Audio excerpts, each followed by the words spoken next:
মানুষের আস্থা, বিশ্বাস, ভরসার জায়গা যে জুডিশিয়ারি, সেই জুডিশিয়ারি আরো বেশি উন্নত জায়গায় পৌঁছতে পারলে মানুষ ন্যায় বিচার পাবে, সুশাসন পাবে, আইনের শাসন পাবে। আমরা প্ল্যান করছি যে যারা যে জেলাতে আগামী 1 বছরের মধ্যে মামলার সংখ্যা সবচেয়ে কমাতে পারবেন, নিষ্পত্তির হার, আমরা বিকল্প তাদেরকে কিভাবে পুরস্কৃত করা যায় সেই চিন্তা ভাবনার মধ্যে আমরা যাচ্ছি। আজকে আমরা দেখছি 16টি জেলায় ই-বেল বন্ড চালু হওয়ার পরে তৃতীয় এবং তৃতীয় ধাপে, প্রথম, দ্বিতীয়, তৃতীয় ধাপে 1,20,000-এর মতো বেল বন্ড জমা হয়েছে ই-বেল বন্ডের মাধ্যমে খুবই স্মুথলি।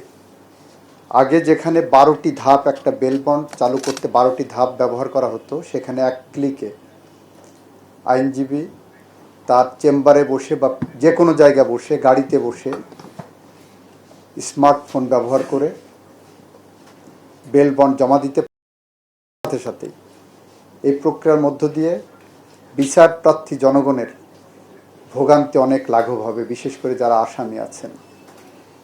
এখানে অনেকেই যোগ করে বলেন 16 বছরে জেল খাটলাম আমরা, আমার আত্মীয় স্বজন, পরিবারের লোকজন।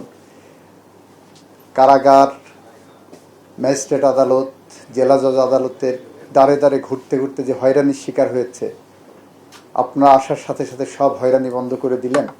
এটা কেমন বাংলাদেশ?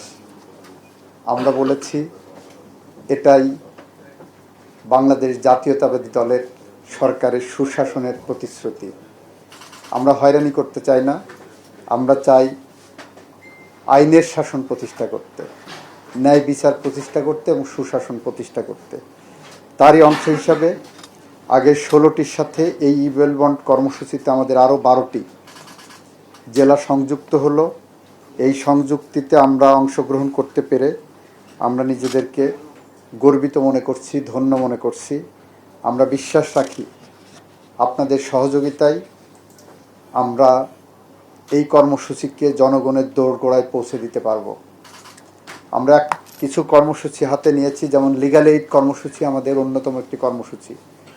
আপনারা এখানে যারা জেলা জজ সাহেবরা আছেন, বারের নেতৃবৃন্দ আছেন, তাদেরকেও বলছি, ইভেন কারা কর্তৃপক্ষ আছেন আপনাদেরকেও বলছি, যদি দেখেন কোনো মামলা কম্পাউন্ডেবল মামলায় কারাগারে কেউ বন্দী আছে, আপনার জেলা লিগ্যাল এইড অফিসের সাথে যোগাযোগ করেন। বিচারক যারা আছেন, দেখেন যদি কম্পাউন্ডেবল মামলা হয়, নেগোশিয়েবল হয়, আপনারা এইটা লিগ্যাল এইডে পাঠান অথবা নিজেরা নিষ্পত্তি করে। বছরের পর বছর একটা মামলা যখন ঘুরে, তখন ওই মামলার পিছনে সরকারের বিপুল অর্থ খরচ হয়।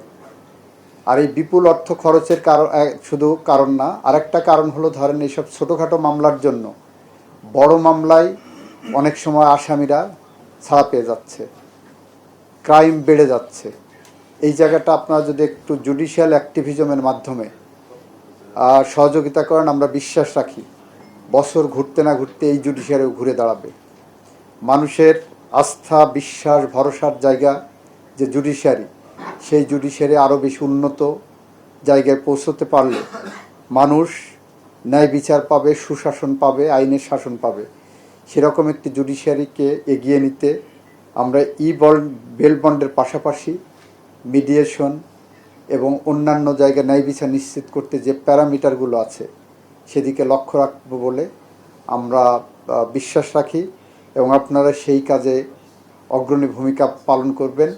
আমরা প্ল্যান করছি যে যারা যে জেলাতে আগামী 1 বছরের মধ্যে মামলার সংখ্যা সবচেয়ে কমাতে পারবেন, নিষ্পত্তির হার, আমরা বিকল্প তাদেরকে কিভাবে পুরস্কৃত করা যায় সেই চিন্তাভাবনার মধ্যে আমরা যাচ্ছি। আইন মন্ত্রণালয় থেকে সেরকম একটি পরিকল্পনা আমরা নেওয়ার চিন্তা করছি। এই কথা বলে আজকে 16টি জেলার বেল বন্ড কর্মসূচির শুভ উদ্বোধন ঘোষণা করলাম। ভালো থাকবেন। খোদা হাফেজ। বাংলাদেশ জিন্দাবাদ। সবার আগে বাংলাদেশ। আসসালামু আলাইকুম।